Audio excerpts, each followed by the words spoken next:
welcome back, and we're getting ready to move into our first conversation for today as we get an update on the Downtown Rejuvenation Project and one of their upcoming outreach activities.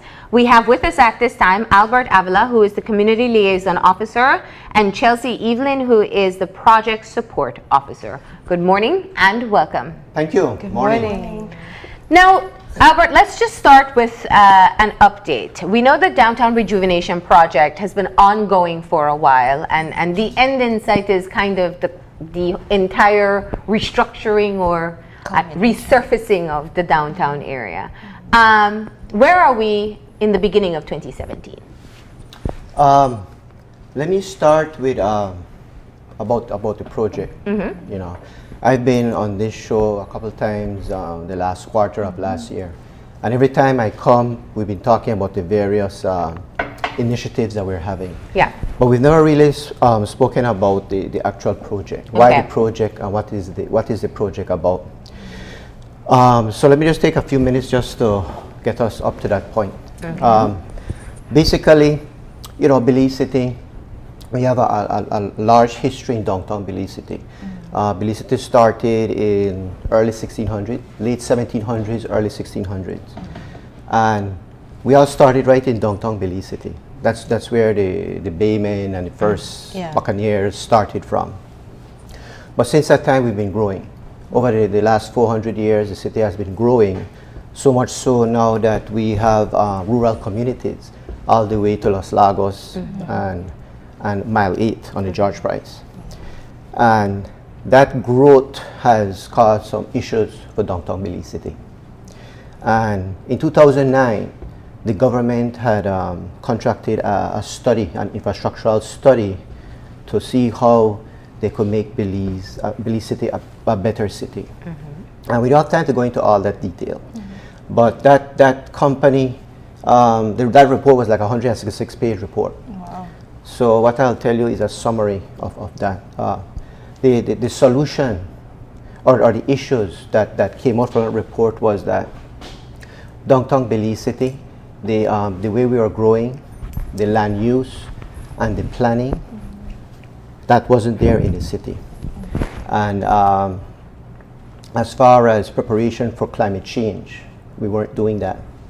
Also, we had an issue with lack of preparation for socioeconomic integration. And all of those things have been causing a decrease in the primacy of Belize City. Okay. In that report in 2009, it also stated that when you compare Belize City to other urban areas in the world, where people go from rural areas to the urban center, they're flocking to the urban center. But Belize City, people are going from the urban center to the rural communities, right? And it's not necessarily a good thing. And because of that, the report said that that was being caused of the urban infrastructure and the fabric of the city. And in order to change that, because if it continues, downtown Belize City would eventually become dysfunctional, according to that report. Remember, this is 2009, right? And they recommended some solutions. And the solution is, apart from improving and redefining the urban infrastructure and the fabric of Belize City, we need to go back and focus on the true value of Belize City. And we have to use the core components of Belize City to use that as a foundation to rebuild Belize City, and specifically downtown Belize City. Because when we speak about the core components, we're talking about historic value, cultural heritage, economic activity, and the community. Downtown Belize City have all those things. And it's all the raw materials we need to create and to revitalize and improve downtown Belize City. And out of that report, we had 16 projects that came out of it. One of them was the Belize City House of Culture and Downtown Rejuvenation. And that was a key project to revitalize and to rebuild downtown Belize City. Now, I want to talk. You mentioned one point I think that is very interesting, talking about people leaving Belize City or the urban area that we know, heading out more into the suburbs. It's interesting because we do know we obviously have problems with zoning, we have problems with accessibility to housing, the cost of housing in the city. And it almost seems, and when we add the element of climate change, we know the vulnerabilities that exist for Belize City when it comes to flooding and eventually a sea level rise. So my question to you is, isn't it a good thing if we kind of diversify the population into a different area as well? Well, what it does, for example, in my situation, if I didn't work at the Ministry of Tourism, which is 106 South Street, there's no need for me to come downtown. I can do everything outside of Belize City. I can do things online, I can do things on North Side, right? True. And that's not only happening with me, that's happening with a lot of people. So what's happening is that people are not going downtown as much as we used to. Yeah. And that is the issue. Yeah. And remember, downtown, if you look back to the 50s, 60s, and 70s, downtown used to be the area that used to draw the community. Absolutely. And people used to come down, interact, not only to work and do shopping, but just to come and meet friends and families. To walk around. And talk about, and it's gradually, it's reducing, it's not happening. And it's key because downtown, from a historical perspective, you know, that's where the city started from. That's where the seat of government used to be. That's where, if you look at historic sites, downtown has the highest concentration. That little downtown there, highest concentration of historic sites. That's where the community used to meet. Yeah. That's where the economic activity, the economic hub. Yeah. And the key thing is, I refer to it as the cradle of the Creole culture. Yeah. It all started in what we call Igbo Town, downtown Belize City.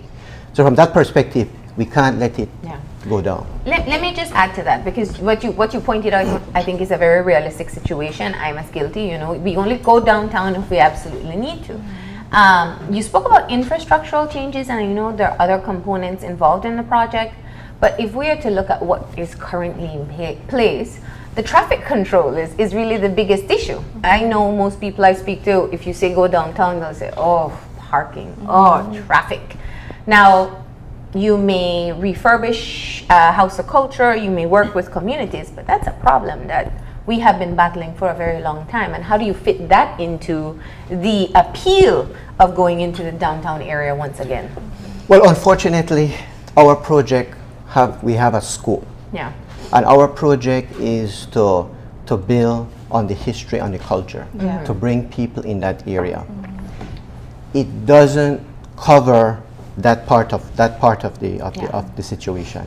That specifically will have to be handled by the Belize City Council. And I believe they have Have you been projects. working along with that? I'm sure that's been a continuous concern that you hear when you speak about trying to draw people back downtown. Well, you know, the partners in this project is not only the Ministry of Tourism. Yeah. We're working with partners of Belize City Council, NICH, and Taiwan ICDF, including Ministry of Tourism. That is always, I think that is always going to be an issue for downtown, and it's a larger, that's going to be a project on its own that Belize City Council will have to work on. Yeah. And like I said, it's not a part of our project. Yeah. So for me to really comment on that wouldn't be appropriate with this project. But it is something that has to be looked at, because this project is going to bring more people, obviously, into downtown. More people driving, more people needing to park. I know that a lot of research has gone into the development of this project to make it work and make it seem attractive to not only the partners involved in creating it, but of course the wider Belizean public. I know that the persons within the area, they've been really involved. You brought them on to get their feedback, especially with the historical sites, the buildings that have been there for a really long time. What has been the feedback from those community members? Well, that's one of the reason we're here today, because last year we've been conducting engagements with the public. And a part of my portfolio with this project, I'm in charge of the soft components. We have hard components and we have soft components. The hard components more deal with the buildings, the historical buildings, the rejuvenation of the government house, some of the colonial houses, Yeah. the streets and the signs. But as far as the soft component, that's more intangible. And that deals with creating awareness, capacity building, and the eco-museum, The Yeah. which liaison. we should touch later on. But to do that, we have to get the community involved, because this project is a community-based project. The community has to participate. Right. If it's going to work, community have to participate.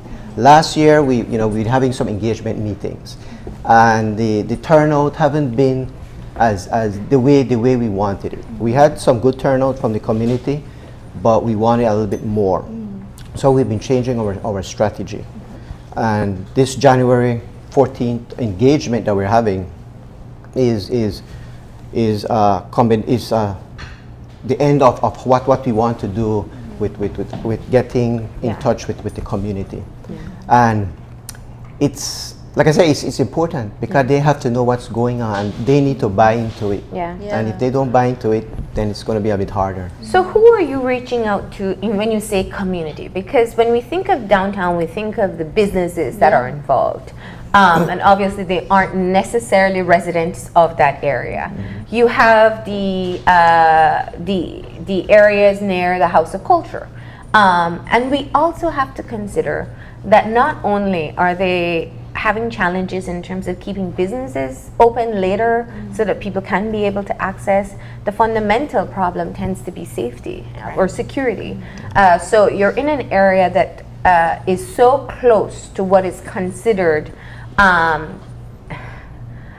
hot spot, if I should say, and I don't like using that terminology, but we've seen criminal activity in that area. How do you engage them to come out, or who do you engage to come out? We're talking about residents, business people. What are we looking at? Well, all those things that you mentioned makes this project a challenging project to do, because it is a community-based project, and yes, that area is pretty close to the downtown rejuvenation project on Albert Street and Regent Street, where this whole eco-museum is going to happen. It's an area where you have gangs in the area. Some of our engagements last year, we've specifically invited the gang members, some of the gang members from the area, for us to speak to them. You know, we can only continue to do that. Their feedback is more, they look at it from what they can get right now. And what we've been communicating to them is that the project is not going to resolve everybody's situation tomorrow. It's more a medium-term project, 3 to 5 years. What we've been telling them is, you know, we don't want to teach you, we don't want to give you the fish to eat. We want to teach you how to catch the fish. So when you're hungry, you could feed yourself, if you use that analogy. And the project, like I said, is community-based. It involves getting the community. When we talk about the eco-museum, the people that will be doing the performance, the crafts people, the tour people, the people preparing the food, are all going to be people from the community. And that's where the capacity building comes in, because we're going to have to train them how to do that. We can't train everybody. Can I ask though, I know that preparing the food and doing the arts and the crafts, but how does the historical aspect come into play? Because I know a lot of the buildings in that area, they've been there for a while, maybe they have the infrastructure is very resemblant, it resembles what Belize actually used to look like with the shutters and the colonial. So what are some of the historical drawings that you've pulled into the project based on information you've gotten from community members? Well, when we look at the eco-museum, like I said, we're basing on the history and the culture. All those colonial buildings play a huge role.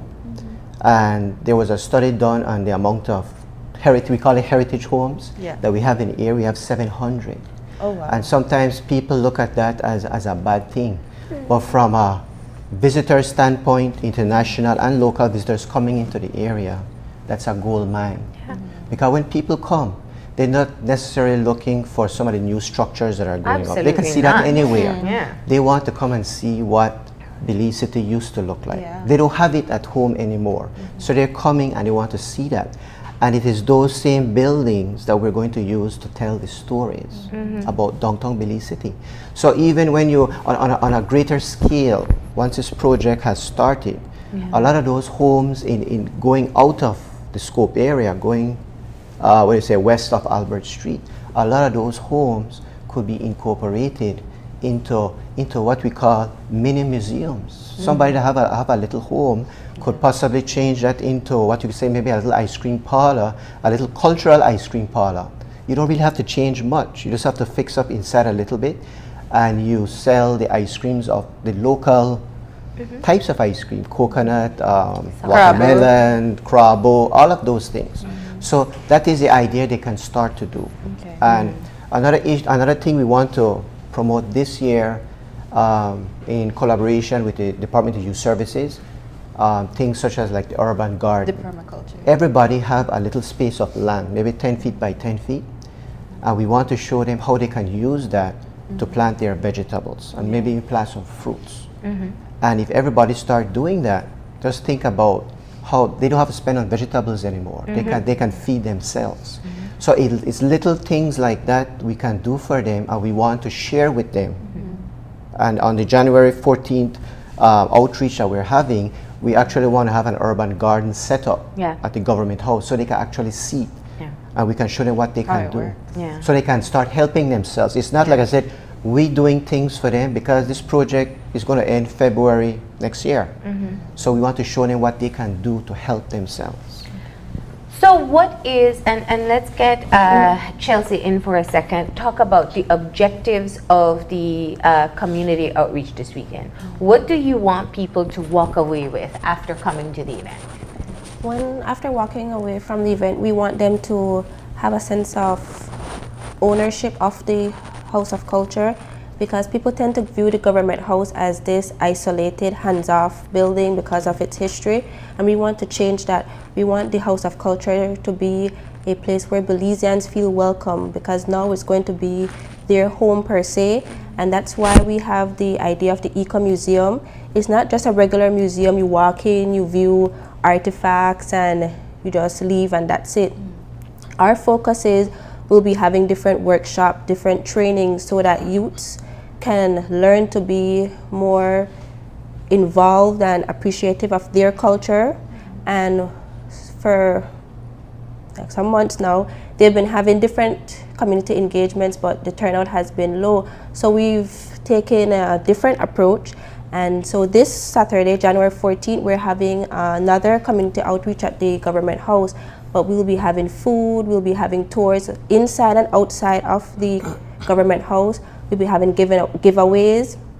We also have activities for children. We'll be having face painting from the Department of Youth Services. We'll be having the bamboo, and we'll be having giveaways.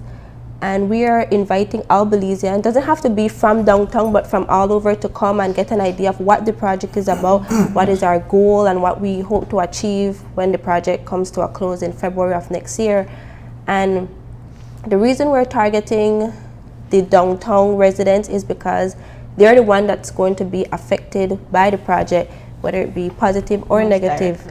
So we're trying to get their input so that when we make plans or our different objectives, we can include their ideas into what we're doing. And that's why it's important that they come out so that we can hear their voices, so that we can plan with them in mind. So you've turned it into a bit of a fair as a way of attracting people to come on out. And once there, it'll be a sensitization type opportunity on the project itself? A sensitization? Letting them know about the project and how you need them to get involved? Yeah, well, you know, that government house is, when you look at the Eco Museum, that is going to be the key area where people will go. Although we're going to, through the project, we're going to take about 2 to 3 colonial houses, and we're going to renovate them to the way they used to look. And we're going to have various events in them. The government house is going to be the main area. But the purpose of all of these engagements is so that most of the community who have never been able to, over the 203 years of that property, were never allowed to go in there. we want them to start to feel comfortable going there. It's always been a place of exclusion. Yeah. We want to make it a place of inclusion now. Yeah. So, and we're changing it now to make it a little bit more festive. Okay. Rather than just say, come and tell us what you think we should do here and do here. Okay. Getting there, come and have a nice time. While they're there, then we try to inform them about what we want to do. So can I ask then, is the idea that regardless of the time, the day, because of this new eco-museum, because of the new with the direction of the project, people will be always able to come into the House of Culture and experience what's there because it's there. And you go there for things like panyard, or if there's a wedding, and you kind of sneak a little peek inside. But it's right, you do feel like it's kind of off limits. Yeah. So the idea is that everyone is able to go in whenever.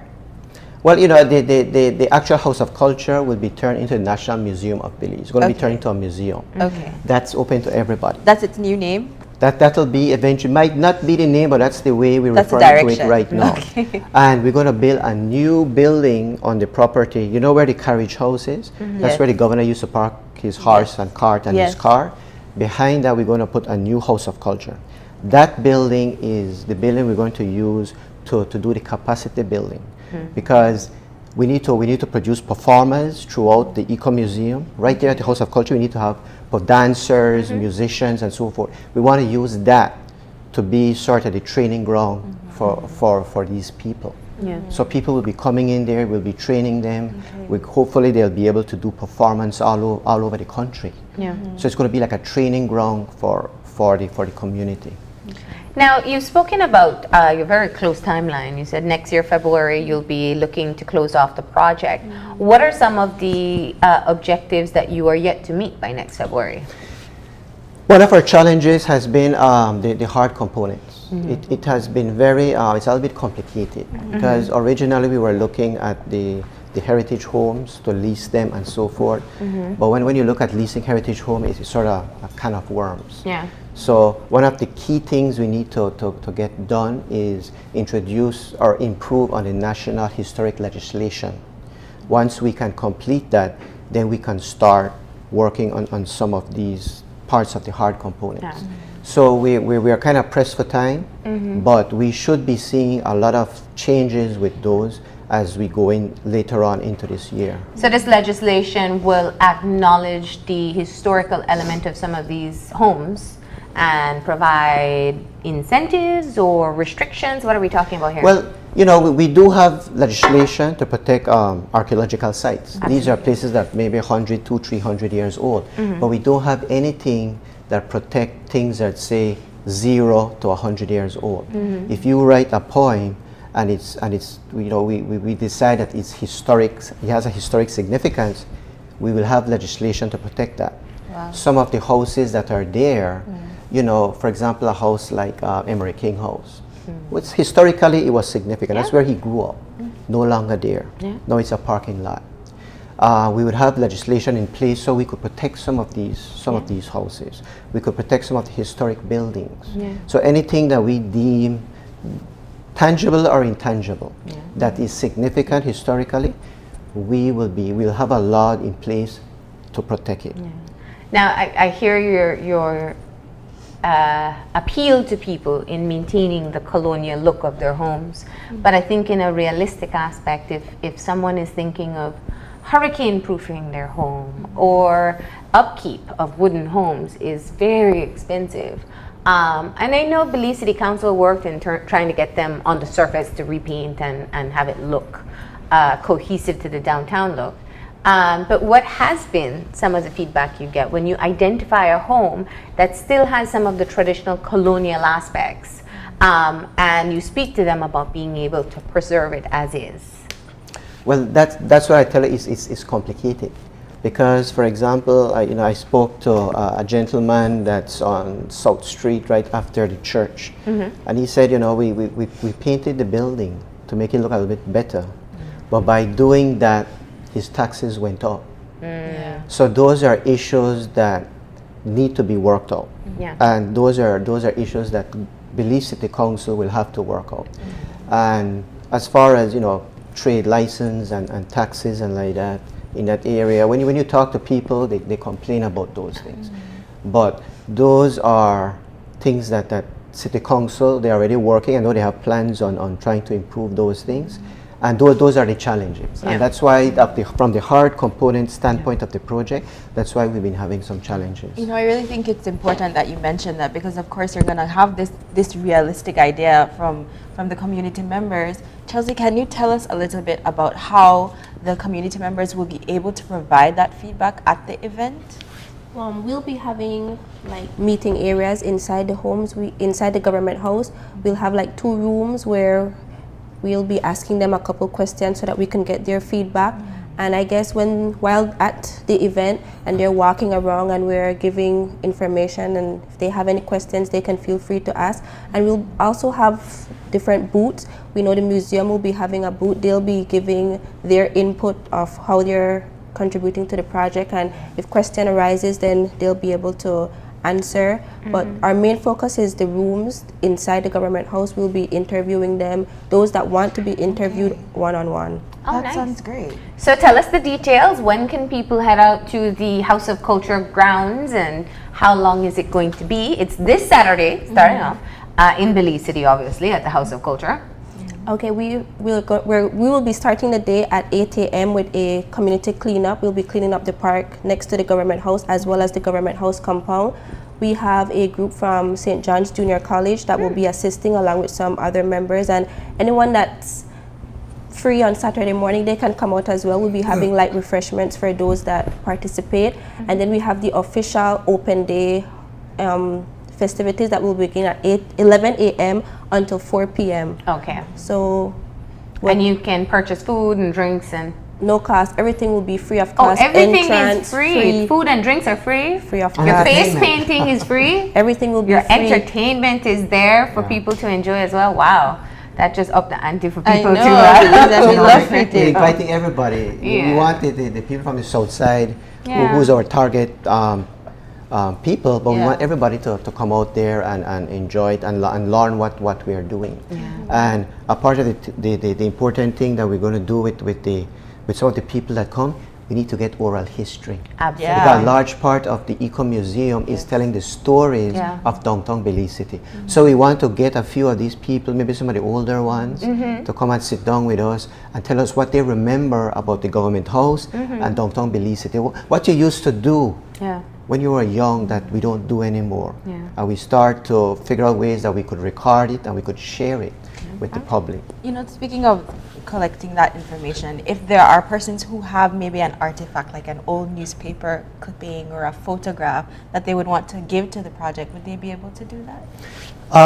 That's one of the areas that I've been thinking. I've been talking with ISCR that, you know, the 2 or 3 colonial houses that we want to get, that we want to renovate. Yeah. Perhaps in one of those we could have a room where the community can bring some of these things. Older They still own it, Yeah. but they can bring it and we can have it there. We can show it sort of like a little museum, Yeah. and so people can see what it used to look like, And and we help can to tell the preserve stories about it. So that's something that we're looking at as well. Great. They can bring all their ideas to the outreach on Saturday. We definitely hope that people take advantage and come on out, bring their families, because it is a kids-friendly event, of course, and be able to learn more about the project. We want to thank you both for joining us this morning and Thank sharing you. the details. Thank you for having us. We're going to go ahead and take a break, and when we come back, we'll be joined by representatives of the Wildlife Conservation Society, so stay tuned.